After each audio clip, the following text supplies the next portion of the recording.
ये प्रश्न बहुत बार आया कि ये मेरे इतने खूबसूरत जो अडेनियम हैं वो क्या मैंने इतने बड़े ही ख़रीदे हैं या फिर मैंने इन्हें खुद ही उगाया है।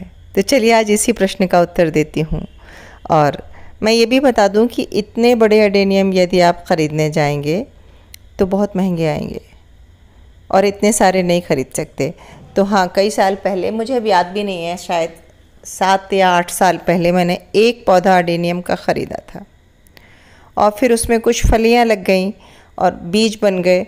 तो मैं भी धीरे धीरे यूट्यूब देखती रही और सीखती रही और मैंने कई बार उन्हें बो कर देखा। कई बार सफलता भी मिली, कई बार असफलता भी मिली। ऐसे ही करते हुए देखिए ये एक फली लगी है ना। इसी तरह से बीज के थ्रू मैंने इन्हें हर साल कुछ बीज बोकर धीरे धीरे इतना सारा तैयार किया है। जब हम गार्डनिंग की शुरुआत करते हैं या किसी भी काम की शुरुआत करते हैं तो वो इस तरह नहीं होता कि एक साथ इतना सारा डेवलप कर लें। बहुत छोटे से शुरुआत होती है और फिर धीरे धीरे धीरे गार्डन भी बड़ा हो जाता है और पौधों की भी संख्या बढ़ जाती है। और ये अडेनियम तो मुझे बहुत पसंद है। और अडेनियम के बारे में थोड़ा सा मैं बता दूं कि यदि आपके पास टाइम नहीं है तो आप इस पौधे को ज़रूर लगाएं। ये बहुत हार्डी प्लांट है और कम केयर वाला प्लांट है। बस कुछ चीज़ों का ख़ास ध्यान रखना है, जैसे कि इसका पॉटिंग मिक्स। और अगर पॉटिंग मिक्स में जो मोटी वाली रेत है या जैसे जो डैली साइड रहते हैं, किसी को खंगर आसानी से मिल जाता है, सिंडर मिल जाता है, ऐसा पॉटिंग मीडिया जिसमें पानी बिल्कुल न टिके और उसको खुराक मिलने के लिए थोड़ा सा वर्मी कंपोस्ट। तो मेरे यहाँ तो खंगर या सिंडर दोनों ही नहीं अवेलेबल हैं, तो मैं मोटी वाली रेत ले लेती हूँ और उसी में थोड़ी सी, मान लीजिए कि 1 किलो के आसपास रेत है तो मैं उसमें 1 मुट्ठी वर्मी कंपोस्ट और उतनी ही थोड़ी सी गार्डन सॉइल मिलाकर, 60% के आसपास रेत रहती है, 40% खाद और मिट्टी मिलाकर 40% ये मटेरियल रहता है। अगर मिट्टी अच्छी बन गई और तो ये अडेनियम कभी भी सड़ के नहीं ख़राब होगा। बस इसको ज़्यादा पानी नहीं चाहिए। मैं भीषण गर्मी में भी इसे छत पर ही रखती हूँ। इसे पानी पसंद नहीं है, इसे धूप पसंद है।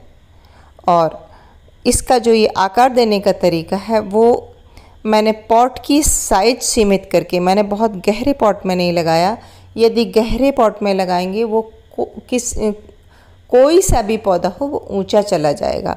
मैंने इनकी हाइट को छोटा रखने के लिए ये किया है कि इनको उथले पॉट में लगाया है। तो ये जो एक दिख रहा है बड़ा, ये मदर प्लांट है, बाकी सभी इसी के बच्चे हैं। एक और मैंने ख़रीदा था जिसकी पत्तियां थोड़ी सी अलग हैं और उसमें से अभी तक कोई फली नहीं बनी, तो उसका दूसरा पौधा मैं नहीं बना पाई। और हाँ, चूँकि मैंने ये फली से बनाए हैं तो सब एक ही रंग के हैं और ये सिंगल पेटल वाले हैं। डबल पेटल वाला भी मैंने एक पौधा ख़रीदा है और उसमें भी अभी तक मुझे बीज नहीं मिल पाए हैं, तो बस चल रहा है। और देखिए इस तरह सबसे पहले जब ये छोटे पौधे होते हैं तब भी मैं इनको बड़ा पॉट नहीं देती, बोनसाई ट्रे में मैं इकट्ठे काफ़ी सारे लगा देती हूँ। और फिर जब ये थोड़े बड़े हो जाते हैं, मैं लगभग 1 साल इतने ही बड़े पॉट में रख लेती हूँ, तो ये नीचे नहीं जाते। और फिर मैं इस तरह के पॉली बैग में कर देती हूँ। मिट्टी में बराबर रेत है और फिर धीरे धीरे देखिए पॉट की साइज बदलती जा रही है। तो कई सालों में इन्होंने ये मोटा आकार लिया है।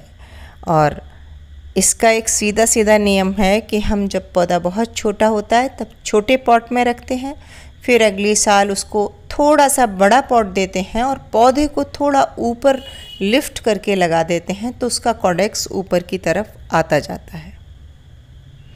बस इसी तरह से धीरे धीरे करके हम इसको साल दर साल मोटा करते जाते हैं और ये बहुत आसानी से हो जाता है।